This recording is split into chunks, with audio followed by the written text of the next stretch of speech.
Saludos a todos, testigos de K. Yo soy K y en esta ocasión me causa mucha alegría anunciar que al fin hemos terminado el primer libro de la Torre Oscura, llamado El Pistolero. Sé que me tardé un poco en volver, pero al fin vamos a empezar el viaje hacia el segundo tomo. Antes de empezar, como siempre, les recuerdo que en la descripción de este video están los links a mi página de dibujos, tienda virtual, canal alterno y canal de música propia. Así que si quieres conocer un poco más de las cosas que hago, date una vuelta por allá.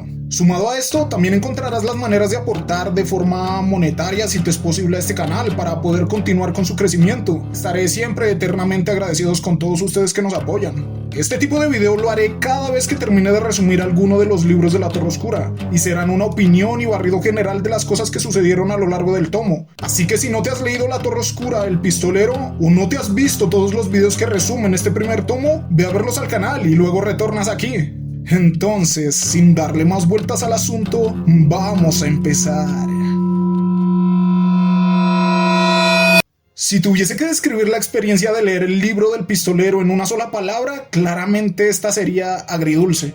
Pues si bien considero que es atractivo cómo se plasma todo este mundo mágico que parece estar conectado con el nuestro, la composición del tiempo y el espacio que nos propone, las especies raras, el trasfondo y todo lo demás, pienso que lo hace de una forma por momentos tan enredada y desorganizada, hasta forzada me atrevería a decir, que perjudica la experiencia y encuentro con todo lo maravilloso que antes nombré, haciéndolo difícil de digerir para alguien que apenas inicia a leer este autor o bien está teniendo su primer encuentro con esta saga. Y ojo, lo digo incluso por experiencia propia, dejé la saga en stop un par de veces antes de terminarla para este canal.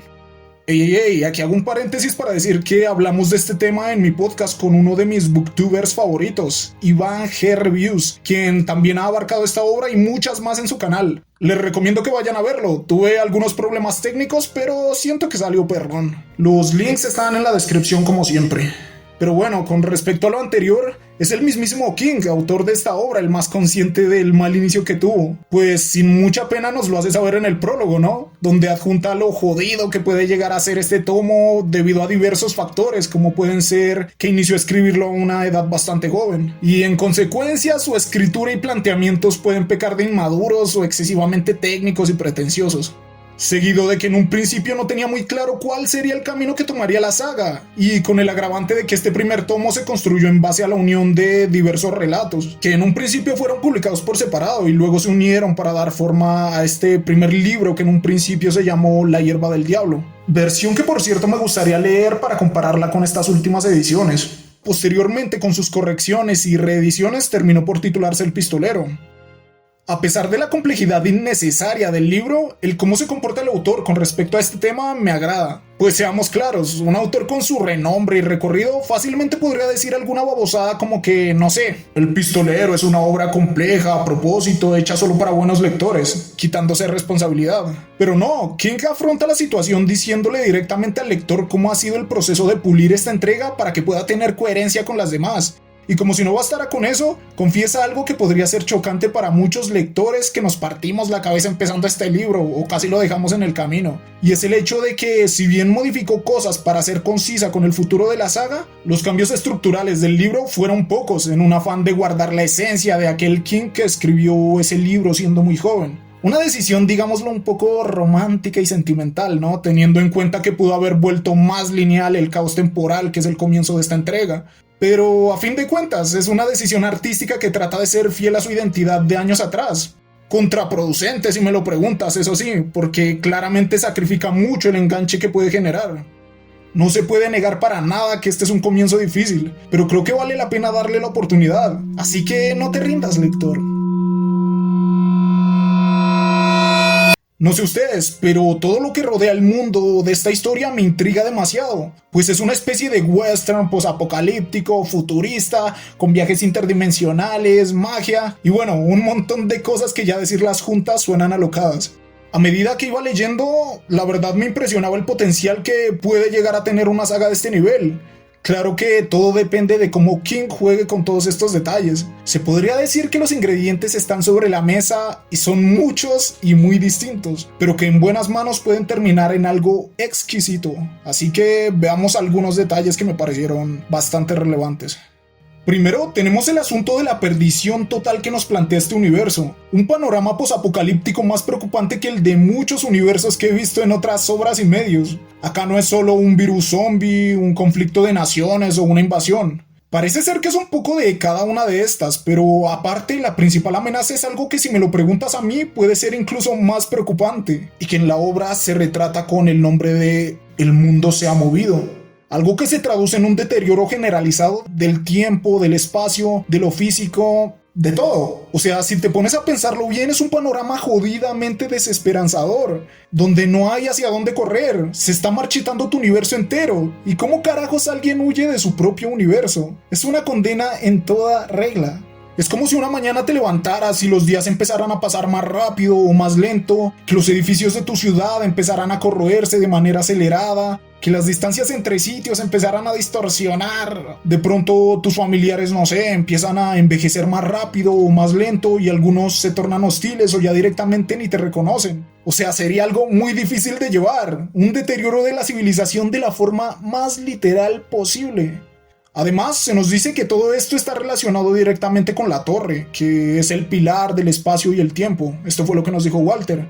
Pero aún tenemos poco conocimiento de cómo funciona la misma, qué está sucediendo en esta y si hay alguna solución a todo lo que está pasando. Aparte de que me surge una duda muy fuerte. Si hay una conexión tan directa entre el mundo de Roland y Jake, ¿esta especie de virus del mundo del pistolero se podría extender hasta el universo del niño? Creo que si abordaran ese tema sería increíble. Segundo, me resulta curioso el contexto y mundo donde sucede la historia, pues puede que Roland se vea muy vaquero y todo, pero cuando nos hablan de su entrenamiento y su vida, el sitio donde lo hace da más vibes a ser de estilo medieval, ¿no? Como con castillos y fortalezas. No sé ustedes, pero yo no relaciono mucho a un vaquero con banquetes elegantes, bailes y cosas de ese estilo. Y la obra incluso va más allá, porque también a lo largo del texto vemos cosas como una estación de trenes. Se podría decir que en este mundo ya hubo una revolución industrial. Vemos máquinas de extracción de agua y cosas directamente futuristas. Entonces, como que cada vez se superan los entornos y a la par nos encontramos con otros lugares que están re jodidos y anticuados como Tool. Sí, es como si múltiples momentos de la humanidad convivieran en un mismo espacio-tiempo. Algo rarísimo, pero creo que me gusta el cómo lo manejan.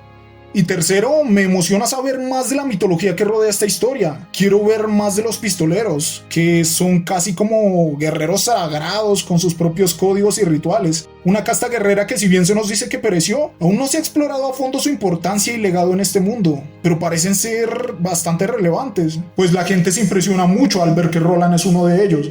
Otra cosa que me llama la atención de este apartado es el cómo se referencia reiteradamente el tema de la religión de nuestro mundo, ¿no? Y en unas líneas más adelante se nos nombra a Merlín y la hechicería. Como dije antes, una mezcla de ingredientes muy diferente. Y hablando de hechiceros y presenciando todo el poder y las cosas que logró Walter en esta obra, me gustaría conocer más de esta casta o grupo. Y bueno, claramente hay muchas otras especies en las cuales ahondar. Hay oráculos, súcubos, demonios, ese tal rey carmesí, animales que hablan, brujas, los Tagen, demasiadas cosas, especies y seres místicos que seguramente irán haciendo crecer el lore de esta entrega. Y obviamente no podemos olvidar el que queremos saber más de el centro de esta historia. Sí, la Torre Oscura. Como saben, normalmente en las historias se utilizan diferentes tipos de ganchos para mantener al lector pegado a la lectura y a esperas de una próxima entrega. Pero este libro, a mi gusto, excede su uso. Uno de estos recursos son los flashbacks. Siento que obviamente debemos tener información de Roland, pues es el protagonista. Pero King ubica estos recuerdos de maneras muy atravesadas. Es como si por cada cosa que hiciera Roland surgiera un flashback. Roland va a combatir con el hombre de negro, toma tu flashback. Roland, no sé, se sienta a comer y toma tu flashback. Entiendo que en parte lo hagan para mostrar lo traumado que puede estar por su pasado o para darle más peso a su personalidad, pero el que estén tan atravesados en la historia interrumpe momentos y escenas que podrían tener más ritmo. Entonces sí quedas como con el pensamiento de interesante lo que le pasó a Roland cuando era pequeño. Incluso me gustaría saber más. Pero pues considero que para muchos lectores todos estos recuerdos podrían haberse compactado en un jodido fragmento o un capítulo específico del libro, y no como un recuerdo regado cada 15 páginas. Y claro, este recurso está ligado directamente a la presentación de lugares y personajes que influirán en la historia. Chido, pero también saturado en ese aspecto. Se nos habla de Shemi, el asesino del ataúd, de Susan, de Cuthbert, de Kurt y muchos otros personajes, también especies, lugares y momentos, que si bien estoy jodidamente ansioso de conocer porque de algunos ya nos dieron algunas pinceladas, siento que la cantidad de nombramientos bien pudo distribuirse en tomos posteriores. La obra pudo haberse enfocado más en mostrarnos la persecución del hombre de negro y dejar cabos sueltos en los próximos capítulos, sin necesidad de saturarnos en esta primera entrega en específico. Y reitero, no me malentiendan, estoy full emocionado por ver cada uno de los lugares y personajes que nombraron en este libro. Se los juro que en mi mente ya tengo un imaginario de cómo lucen o cómo se ven. Y ni hablemos de los presagios del tarot del hombre de negro. Yo siento que con eso se viene algo impresionante. Hay algo reinteresante en este tipo de historias posapocalípticas y es el cómo se comportan los seres humanos. Todos hemos visto que la humanidad es capaz de convertirse en una máquina de mal cuando se ve expuesta a situaciones extremas, ¿no? Ya vimos a gente pelear por papel higiénico en la pandemia o a un presidente decir cada tontería que se le ocurría en televisión. Pero yendo a la ficción hemos visto cómo se retratan estos límites, como en Walking Dead, que nos retrata y muestra cómo en este tipo de escenarios desesperanzadores, el peor enemigo de la humanidad suele ser la humanidad misma, que en su afán de querer quedarse con todo o salvarse a sí misma, termina pasando por encima de los demás. En este mundo vemos algo parecido, el arco del pueblo de Tull, pues retrata bastante bien lo que antes dije. Sylvia Pitson es un personaje realmente despreciable, muy parecida a seres que vemos en nuestra realidad, que se aprovechan de las esperanzas de los demás. En este caso de Tull, son personas que están sufriendo las consecuencias de este mundo marchito y que solo buscan un consuelo en algo divino. Esta mujer es ese personaje que ama usar la vulnerabilidad de los otros para ponerlos a sus pies y a sus órdenes, y es la misma que provoca la brutal escena de la desaparición del pueblo. Que ustedes saben que a mí me encanta esta escena a pesar de lo denso del contexto.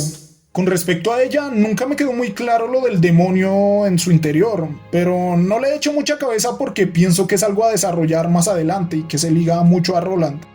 Además no me queda claro si ella va a ser relevante en el pasado del pistolero, pues nos dicen que ella llegó a ese pueblo desde otra parte. No sé si este es un dato al azar o se vincula con algo importante. Quizá como Shep el pianista, que la verdad parece estar bien vinculado a cosas que tienen peso. Ali, a pesar de su corta participación, fue para mí de lo más llamativo de esta obra. Alguien que aún guarda algo de alma, sueños y amor en un mundo el cual parece que todo esto se ha marchitado. Por eso su final a mí al menos me dolió mucho, víctima de la situación y del plan de Walter y Sylvia, usada principalmente para entender que el pistolero ya no teme perder a nadie o, dicho de otra forma, se acostumbró a perder todo aquel que lo acompaña en su búsqueda. Pero, si les soy sincero, uno de los personajes que más me gustó. Roland, por su parte, puede ser un jodido tronco andante. Todo esto podría hacerlo un protagonista plano y aburrido, pero de a poco hemos entendido el por qué es así. Por eso digo que los flashbacks, a pesar de ser muchos, también aportan a la historia. Pero hay que aceptar algo, y es que para ser el protagonista realmente no se ha explorado mucho de su ser actual. Aún tiene encima de sí tantas capas, traumas, eventos del pasado y conflictos por resolver que necesita ir quitándose de encima para poder ver el personaje que realmente es. Lo que sí sabemos y descubrimos es que tiene un lado humano bastante peligroso, eso sí, pues ya vimos que lo puede anular cuando se trata de poner como prioridad su persecución o camino hacia la torre. Sacrificó a Jake y quién sabe a cuántos más en el pasado. Esto nos pone frente al perfil de un protagonista bastante denso, que si bien empezó solo este tomo y terminó solo, la verdad no sé si es mejor que esté así o acompañado.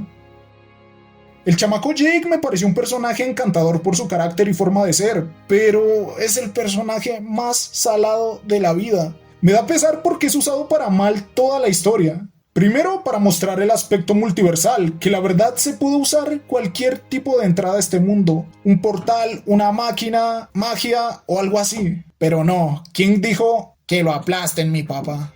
Luego lo usan para dar con las predicciones del oráculo, que al final vimos que era más bien un espíritu de esos densos. Un súcubo, googléalo, papá. Lo cual hace la escena mucho más turbia. Vaya dato perturbador. Y por último, es usado para mostrar el desapego de Roland cuando este lo deja caer para que se ahogue. Pobre nuestro muchacho. Pero pues algo bueno vemos, ¿no? Por un corto periodo de tiempo el niño le recuerda a Roland lo que era tener contacto humano y lo importante del mismo. Incluso le hace pensar y recordar a algunos de sus amigos de infancia. Sí podemos decir que fue necesario para el camino de Roland, pero no sé la verdad si pudo haber sido aprovechado de mejor forma. Solo el tiempo lo dirá. Por último, tenemos al jodido Walter, quien para mí tiene más protagonismo que el mismísimo Roland, tanto en el presente como en el pasado. Siento que le ayuda a robarse un poco más el foco de la historia el ser un villano carismático. Como dije en alguno de los videos, siempre me dio vibes muy a lo Loki de Marvel. ¿A ustedes no? Es incluso más importante que el protagonista, porque Roland se construye y actúa alrededor de las acciones que toma este primero. Como bien dice en la confrontación final, su propósito desde un principio siempre fue llevar a Roland hacia el punto donde terminaron, provocando conflictos en el reino del padre del pistolero, metiéndose con su madre, tratando de sabotear la prueba del protagonista. Todo ha sido acaparado por él.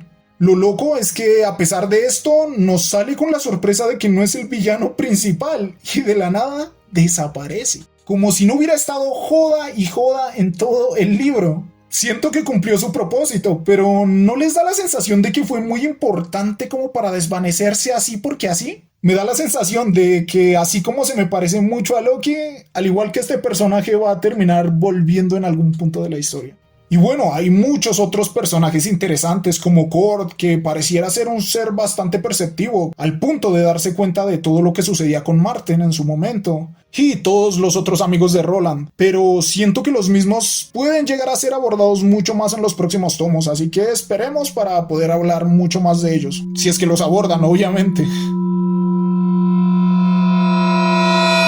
El primero es un tomo bastante complejo de leer, lo cual ya complica mucho el camino. Acepto que fue tedioso incluso para mí hacer ciertos resúmenes y análisis, pero todo lo que está puesto sobre la mesa me da a entender que los próximos arcos pueden tener historias brutales. Además, no hay excusa, en este canal tienen el resumen de los capítulos del libro y los análisis uno a uno por si se fatigan en el camino hacia la Torre Oscura. No les puedo decir que se queden a continuar esta aventura con nosotros, pero espero que estos videos les faciliten y sobre todo los motiven como lectores a empezar y terminar esta nueva saga. Hay cosas que se pudieron mejorar claramente, pero siento que ya no hay mucho que debatir ahí, lo que tenemos es lo que hay y se debe continuar. Solo queda guardar los nombres de cada lugar y detalle nombrado al aire en este tomo y empezar a desenterrarlo y descubrirlo poco a poco en los siguientes. Aparte de lo malo, solo puedo decir que me intriga mucho esta historia, me intriga mucho el pasado y futuro de nuestro protagonista, y estoy listo para viajar entre desiertos, reinos, metrópolis, dispuesto a encontrarme con seres fantásticos, tétricos y mágicos para dar con la jodida Torre Oscura. Y bueno, testigos de K, hemos llegado al final de este video. Si te gustó, recuerda que puedes darle like y suscribirte para que te lleguen todos los nuevos videos del segundo tomo que estarán llegando dentro de poco, pues las aventuras de Roland apenas empiezan. Recuerda apoyarnos a todos a través de los distintos medios que te sean posibles para crecer más como canal. Pero sobre todo, recuerden luchar por sus sueños, testigos de K.